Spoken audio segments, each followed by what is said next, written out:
Cakes. Oh, my idea for cakes, because they have Hooters. You make a restaurant called Cakes. They serve the same shitty chicken wings, except the girls have nice asses as opposed to big titties, Just filling a void. And then when that works, you make feeties. Dear Billy Brainstorm, I think Cakes is a good idea for a counterplay to Hooters. I'd just like to add that size of either tits or ass is overrated. It's all about shape. I've heard an evolutionary biologist speak on this as well when asked about the attraction to large tits or ass. What? Where the fuck were you that you were watching an evolutionary biologist speak and somebody was just like, that's very interesting how we went from being apes to now driving Teslas that are going to drive it for us. As fascinating as the evolution of man is, can we talk tits and ass, please? And the person was just, well, absolutely. Anyway, he didn't use the terms tits and ass, right? He was much more eloquent and respectful. I've dated 2 girls with large tits. One was a long time ago. When she laid down, they almost disappeared. One of them is my current wife, and she's 39, and they're still perky and whatnot. She works out and has a great ass. A great ass, too. I dated a girl who bragged about her ass, but it was just big, and there was nothing special about it. The size wars are a young man's dead-end game. Shape is what matters. I don't need a giant ass if it looks like a bag of old yogurt.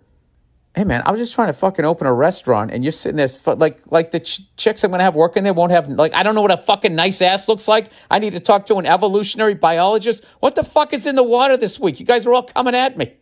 Anyways, this guy's going on and on about himself, and I don't need giant tits if they're just fat because the girl is fat. P.S. If you open Cakes, you better make routine visits to locations wearing a robe and smoking a cigar while brazenly pinching employees' asses. No. If I'm in the restaurant community as a ginger, one of us already fucked up that world, so they'd have me. I'd have to do a fucking 23andMe to prove that I wasn't Mario Batali. I still have his cookware, and I still stand by Molto Mario. It's a fucking great cooking show. Celebrities at your shows. Hey, Billy Espresso Bean Burr. My wife and I went to one of your spots last Wednesday when you fucking murdered, kid. We noticed Gene Simmons was in the audience. 2-part question. Did they tell you he's there before you went up? And does it affect you in any way knowing that a celebrity is in the audience before you perform? No, they didn't. And no, it doesn't. It used to when I was younger. Because then you want to see if you're making them laugh. Because you feel like they're famous. They must know something. And if I make them laugh, then I must know what they know. Did that just shut off my fucking... Okay. I don't know if you got that. There's some phone just rang. Yeah, I used to I remember seeing William Shatner came to the Comedy Cellar. And I was all like looking at him to see if I made him laugh. And I can't even remember if I did or not. But like, no, they didn't tell me that he was there. Actually, I didn't know that he was there. Thank you very much for the last. My wife has officially called you her spirit animal, and we can't wait for your movie to come out. Oh, thank you. I think if it was, I don't know. I think then it was comedians that I wanted to have a good set in front of.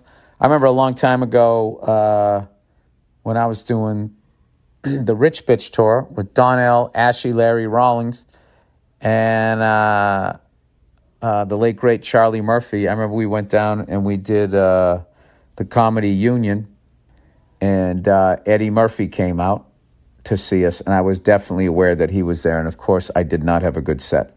That was way back in 2004, and I was not happy with myself. I didn't even go up and say hello to him because I was like, I'm not saying hello after that fucking set. And looking back, it probably wasn't as bad as I thought it was. And I ended up meeting him one time at this Netflix thing, and he was like the fucking nicest guy ever. Really cool guy. So I should have said hello. So I don't know.